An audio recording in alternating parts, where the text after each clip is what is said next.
warahmatullahi wabarakatuh. Perkenalkan, nama saya Vina Arnita, NPM 216910218. Baiklah, di sini saya akan memaparkan materi saya yang berjudul tanda jejak dan peta.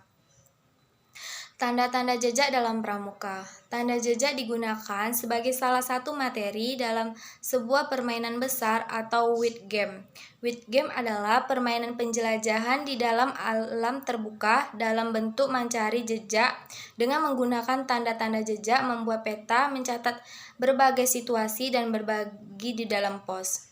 Setiap pos berisi atau kegiatan menyelesaikan soal baik dengan menggunakan mor, semapor, sandi, dan tali temali.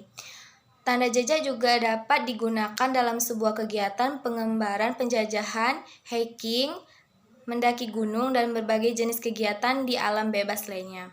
Tanda jejak adalah tanda yang menunjukkan suatu arah, apa itu arah, jalan, atau bahkan hal-hal lain tentang peristiwa atau kejadian.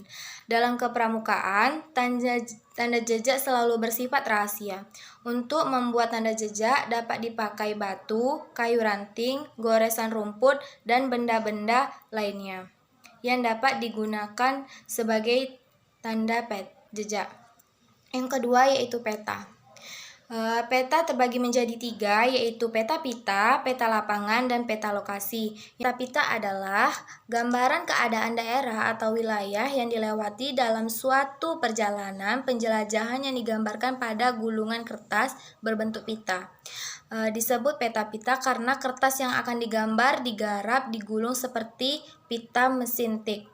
Peta pita dan peta perjalanan merupakan materi latihan kepramukaan yang sangat penting untuk mengembangkan rasa cinta alam dan pengusahaan lingkungan penerapan tentang peta pita. Tujuan pembuatan peta pita ini adalah untuk menggambarkan keadaan perjalanan yang telah dilakukan dari suatu tempat ke tempat yang lain. Peralatan yang dipersiapkan dalam pembuatan peta pita ini adalah yang pertama pensil teknik 2B, yang kedua penggaris panjang, yang ketiga kertas pita, yang keempat kompas bidik, dan yang kelima meja belajar. Yaitu peta lapangan. Peta lapangan adalah peta yang menggambarkan suatu dan bentuk lapangan, suatu tempat atau arena perkemahan. Tujuannya untuk menggambarkan keadaan atau kondisi suatu lapangan dan daerah sekitarnya dalam skala yang lebih kecil. Hal-hal yang perlu diperhatikan dalam pembuatan peta lapangan adalah penentuan skala. Hal ini berkaitan erat dengan luas lapangan yang akan diperguna sehingga apa yang ada di lapangan di daerah sekitarnya dekat dengan lapangan tersebut dapat tergambar semuanya. Yang ketiga yaitu peta lokasi. Peta lokasi adalah peta yang menunjukkan lokasi atau letak suatu daerah, medan, atau bangunan dan lain-lain.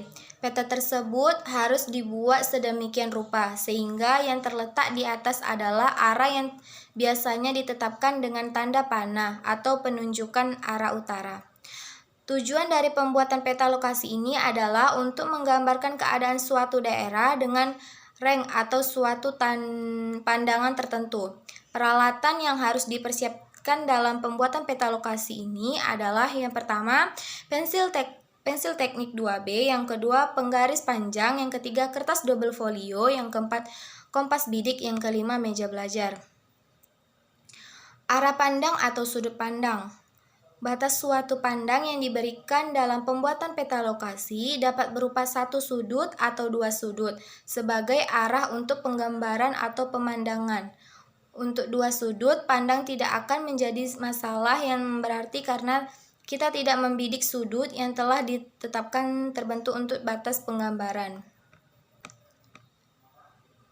Kesimpulannya yaitu tanda jejak adalah tanda untuk menunjukkan suatu apa itu arah, jalan, atau bahkan hal-hal lain tentang peristiwa atau kejadian.